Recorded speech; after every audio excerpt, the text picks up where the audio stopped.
Hello there again. If you're just joining us, you're watching the AM show here on Joy News, and you're welcome to the news review segment of our show. Just gone by Mapito Sibidi with the AM News. Benjamin is here with me as we take a look at the newspapers. We'll touch base with myjoyonline.com. Hopefully we can do the BBC as well. Ben? Hey, good to be here. Good to share the information in the newspapers. I'll start with the Daily Statesman this morning. Okay. And it says, post-COVID-19 rebuilding crucial in December 7 polls. That's the CDM saying that. I've been truthful to you. Akufo-Addo asks Ghanaians for 4 more to do more. And then voting MPP means 1 step forward. NDC means 2 steps backwards. That's according to the Vice President, Bawumia. Then Antonio Stana helps resolute West Ham draw with Man City. Did you check out any of the matches over the weekend? Not quite. West Ham just looked at the results with Manchester City and, of course, Man U versus Chelsea and all of that. Some very interesting results, actually. But it was a draw there. And then Tyson Fury to fight on the 5th of December in London. And likely he's going to face off with Deontay Wilder, whom he stripped of his title. That's with the Daily Statesman, Mamavi. All right, let's do the Ghanaian Times newspaper. Front page of the Times today, of course, Samson Ladi Ayenini adjudged 2019 Journalist of the Year. Ghanaian Times editor named outstanding editor. And then they also talk about some of the journalists who picked up other awards. President cuts sold for construction of first phase Tema Aflao Road. And then second-hand car dealer wanted for alleged fraud. This guy, whose picture is on the front page of the paper, hopefully you can see that pretty shortly, actually won an award recently. They say 40 and the 40 award. And he collected somebody's 21,000 Ghana cedis, in exchange for a second-hand vehicle. And he's been on the run since. It's been about 7 or 8 months, according to the story in the paper today. Also, NPP and DC supporters clash at Ododo Dio. Journalists must uphold ethics principles to promote nation building, peace, security. Contained in that statement, read on behalf of the Chief Justice at the 25th GJA Awards. On the back page, IHG, that's the International Hospital Group, which is an international healthcare services company, has handed over a new 112 capacity mortuary cold chamber to the police hospital in Accra. And then population and housing census slated for next year. So that's how the front page of the paper looks like. And that's all right, there you go. The gentleman who allegedly collected 21,000 Ghana cedis from someone and has defrauded, allegedly, according to the story. That's him on the front page of the paper. That's it for the Ghanaian Times. The Daily Guide, that's where I continue from. It says, Rawlings in tears. Over the weekend, he said goodbye to his mom. And in that, what's the name for the tribute? Yes, read on his behalf by Dr. Zaneto Rawlings. You know how he talks about his mother never wanting him to have become a soldier, yet he did. And especially when after the coup and he got apprehended and all of that, the feeling then that maybe he had made the wrong choice and all of that. But his mother had always been that stalwart. I felt, the emotion there. So that story is on the front page of the Daily Guide. NPP launches a doctor polling station campaign. Nana Kat sought for Tema water and Shaiman waste plants. Mahama supervised crass corruption.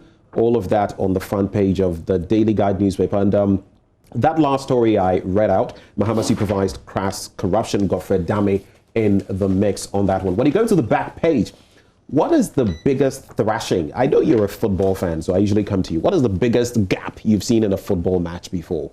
My son asked me this yesterday. He did? Yeah. Interesting so you have something. It was 13 something. He was asking if it was the worst.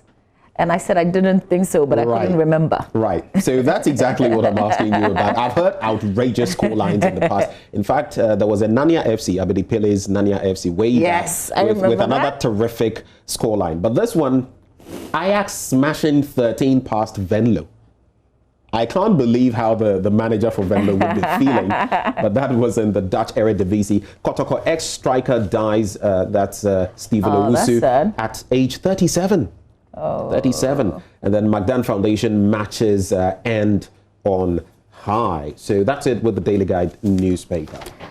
Let's do the Daily Dispatch. Front page of the Dispatch. Can Okoboy break the Lejokuku jinx of not re-electing an MP? Say smiley Dr. Okoboy on the front page of the paper. Police list 4,000 hotspots.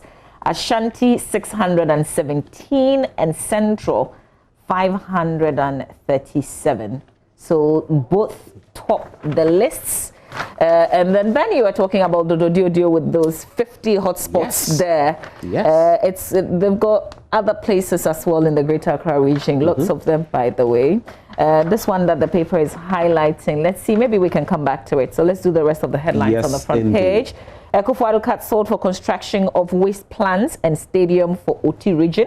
Can MPP's Anthony Cabo retain the Laura seats? Big question. That's the Dr. Bedzidin, who is representing the NDC alongside Mr. Anthony Cabo of the NPP on the front page of the Daily Dispatch.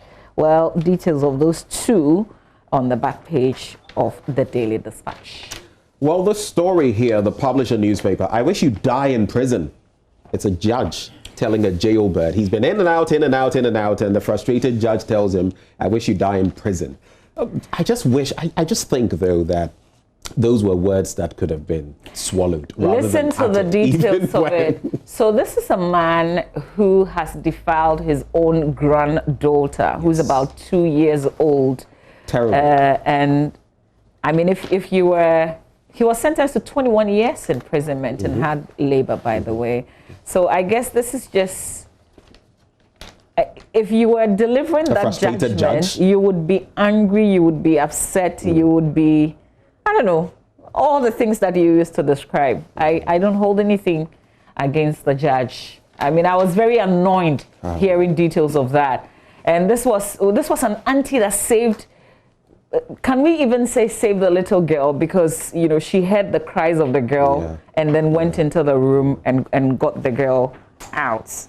And this is a 60-year-old man. What kind of libido? I mean, and this is your granddaughter. I mean, there's a whole lot of it that's upsetting. And I was thinking that, Charlie, even 21 cry, if there was a way to give more than that, that would have been good. The law is the law, and that's where it gets interesting. You have the caps, and but 21 in hard labor for a 60-year-old. Well, it's telling because I mean, he would be 81. You know, barring any. We don't have a parole system here, but barring any exercise of, you know, mercy, that would mean that he would be 81. May that not be extended to him? Well. But other stories, that government's unpaid debt to GCNet, West Blue spark trouble. Election 2020, EC prints ballot papers, political parties notified. This one is interesting because the likes of Mary Kofi Ghani are still pursuing the matter. His lawyers have said that they're giving a deadline of the 28th to the Electoral Commission to reinstate him, so to speak, to do what is right by him. So that is this Wednesday, which means that if not, they are proceeding to court. But the Electoral Commission is already proceeding with printing. So quite a bit of... There's one person who's already in courts. Who's that? Oh, there's I'll try and pull his name because I saw the documents over the weekend. One of those turned down. Yes, one of those, Right. All right, can I do the daily graphic? Are you done? I'm done. Okay. All right, let's do the daily graphic newspaper. Front page, end fake news. President charges media at graphic 70th anniversary ball. Graphic sweeps 11 GJ awards. How many did we get? We got 15. Well, I said we got 16. 5 and 5. We got 60. So congratulations to our friends at the Daily Graphic for grabbing 11 GJ awards this year. Also, high-profile burial service ushers Madam Agutri home. If you want highlights of that, well, it's on page 20 in the paper today. On the back page, Vice President gives 200,000 Ghana cedis to church disaster victims, and NP builds community center for Aquadum. And those are the two stories here on the back page of the paper. The bit about the Vice President giving 200,000 Ghana cedis to church disaster victims, that has to do with the prosperity building at Achim Batebi that church near Oda in the eastern region that collapsed really. 22 persons died from there. And then we know that the search and rescue mission ended on Friday. Well, lots of questions being asked if you listen to News File. Yeah. When one of the panelists was recounting the number of buildings that have collapsed, I mean, I was just countless, right? I was like, oh, we've had so many of these incidents in Ghana, and what have we done to stop it? That's a big question. And a lot of people saying, oh, this church, we had taken pictures, photos of the building, we had seen it. People predicted that it was going to come down. As to when it was going to happen, well, they couldn't have said it was going to be last Tuesday, but eventually it did. And you kind of ask yourself, so did authorities see that? That's the question. Did they? And you know, just last week we were talking about that school building somewhere in the Volta region as well. Yeah, because one of the papers reported on that, yeah. The custodian this morning says, I've been truthful to Ghanaians, that's according to His Excellency the President. JJ bids salient farewell to Mom. Sami Jemfi leads JM's 2020 campaign with bloated sophomoric humor. That's according to the CVM. And then Mahama attacks Akufo-Addo over free SHS claims. Ken, that is the finance minister, is fooling the IMF rating agencies. Those are some of the stories there. Let's do the Business and Financial Times. Front page, over 60% CAP BAS applicants have no bank accounts. So that's a whopping 60% of the 800,000 applicants for the 600 million Ghana cedis coronavirus alleviation program for small business affected by the pandemic. They did not have bank accounts, according to the National Board for Small Scale Industries, the body tasked with disbursing the funds. Its executive director, Kosi Yankiaye, who disclosed this, said the majority of applicants, particularly the female ones, resorted to using their husbands' and family members' bank or mobile money accounts. This, she added, led to a number of them not receiving their funds because their personal and bank details did not match. Also, Ghana defies FDI, drop predictions, records impressive growth for, is it first half of 2020?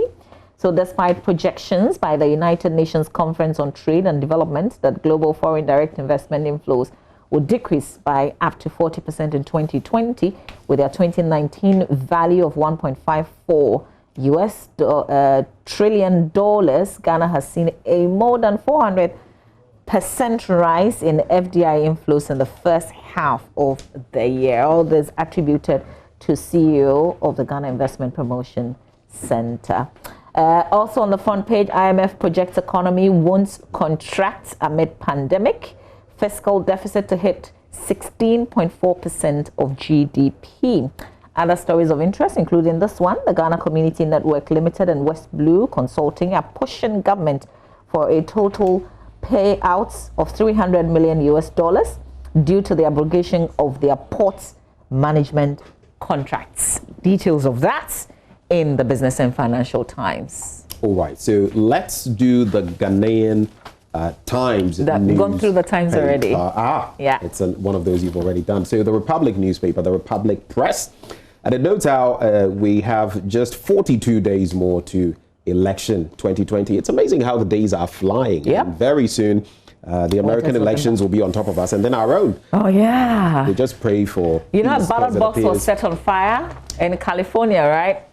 And as I listened to that, I've not heard. As I listened to that story, I was like, wait a minute. And then, you know, they can go around threatening African countries and telling us that if our elections are not free and fair, then they would do so to us. This particular election, when it comes to the United States, it's going to be very feisty. It's going to be keenly contested. And I think over the weekend, I saw, was it Jennifer Aniston or one of those, you know, casting her ballot ahead of time and talking about the fact that it's not easy to vote for Kanye West. I believe she didn't actually, but it generated a lot of, you know, conversation there.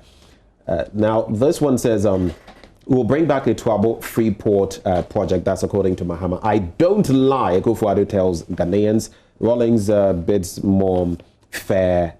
well. Those are, and you can check out some photos of that event on the back page of the Republic Press. Let me just quickly wind with the new palaver. And it says, African leaders, this is how the Arab Spring started. Don't let it happen here, especially on the back of what has been happening in Nigeria. A lot of people, just praying. But have you seen that video of Duncan Williams, Archbishop Duncan Williams? And he was actually prophesying that in 2020, countries in the West African sub-region, if they are not careful, they would go the way of the Arab Spring. And some are saying on the back of that and with what has happened in Nigeria, we all should be very so this careful. is something that he said This was prior to the happenings in Nigeria. So some people, in fact, that video has been trending a bit. And journalists' inability to interpret statistical data worrying. That's according to the Ghana Statistical Service. That's on the back page of the New Palaver newspaper. All right, last paper, and then I'll show you the video of this of the ballot box, the drop box they call it, that was set on fire. Well, thankfully they say the ballots are still legitimate, so they could count and give the vote to the person who people voted for. Well, the Economy Times last paper, government borrows 22.187 billion Ghana cedis from domestic markets. And then the Africa Continental Free Trade Area implementation is being geared into full motion. One of the biggest challenges to the success of the free trade area global is Africa's numerous currencies. So details of that in the paper. Ghana pleads with G20 to extend suspension on debt servicing for 2 years. Also on the front page of the paper. And then if you look at the back page, government's debt to multilateral creditors climbs up.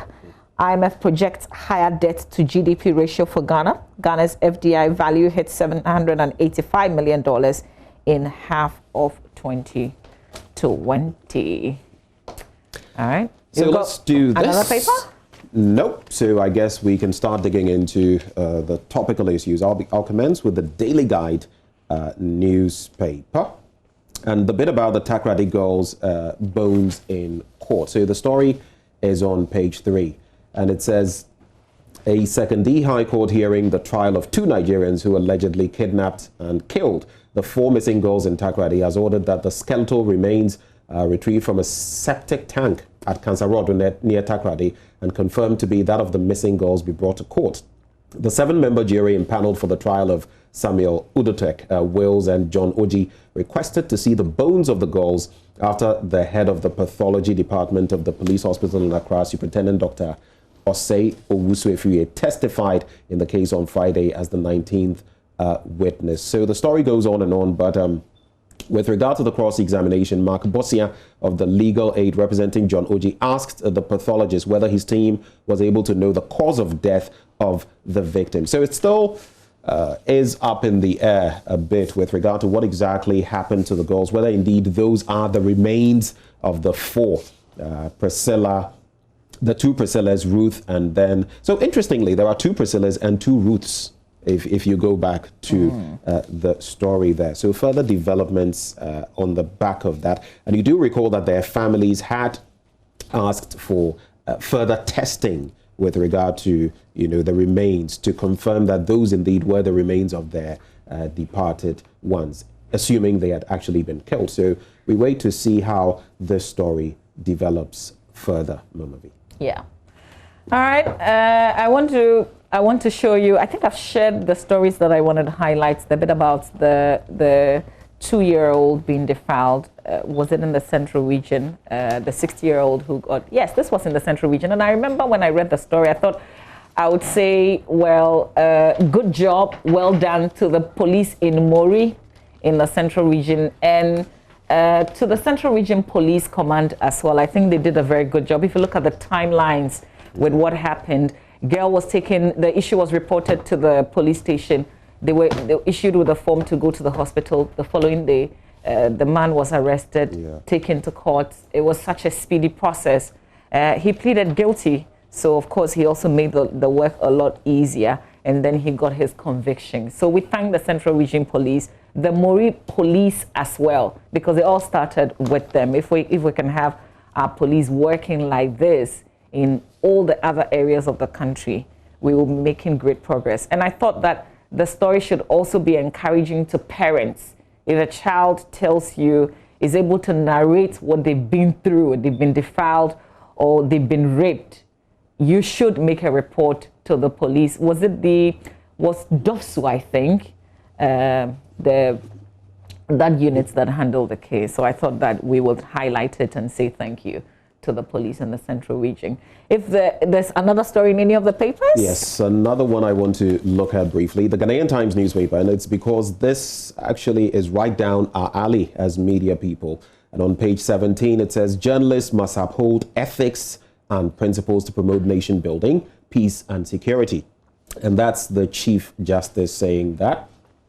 He has actually called for enhanced professionalism in the media landscape to safeguard and promote the country's democracy in the build-up to this year's general elections. According to him, the media's role, the development of Ghana could not be overemphasized, noting that journalists have a responsibility to help the government in improving the lives of citizens. Of course, this was at the 25th GJA Awards in Accra on Saturday. So quite an interesting bit there to look at.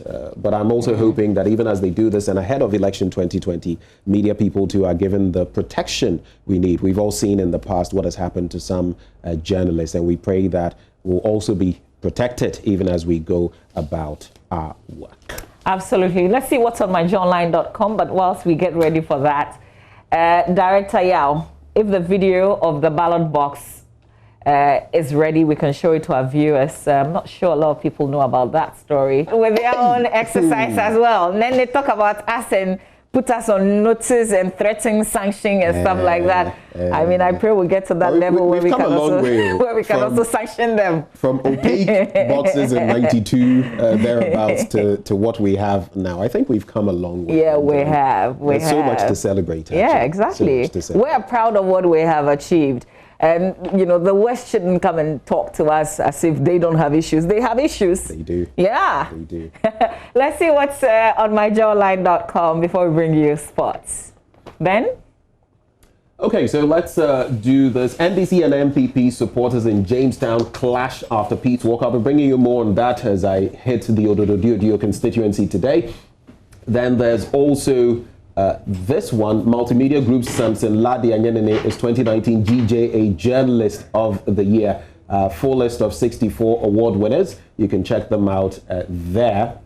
There's also opposition teachers political parties lessons in humility. Sam Kranche Ankra saying that. Also check out Asempa FM's Ekosi Sen adjudged political program of the year at the 25th GJA Awards. Our own man OB.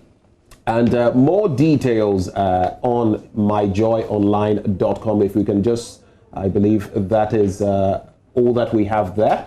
But Auntie Vic was a strict and uncompromising disciplinarian. Rawlings's tribute to his mother. So those are some of the stories on myjoyonline.com. Many more that you can check out when you hit that page.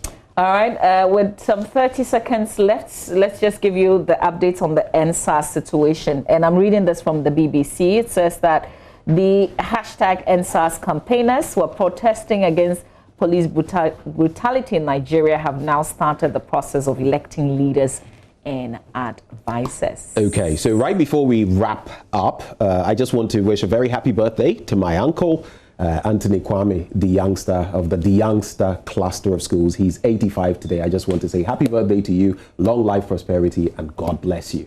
So that's it. It's a wrap for the news review. Uncle the Youngster, happy birthday to you. Enjoy the day today. We should be able to give you, I don't know, maybe what? We should plan something. Lunch, but you should cook for him. There's mass this morning. We're all Catholic, so I'll be at mass with him at 9. Nice. We'll celebrate him. Enjoy your birthday, sir. Stay with us. We'll bring you highlights of what you missed over the weekend in sports with Oreko Ampofo. Stay with us.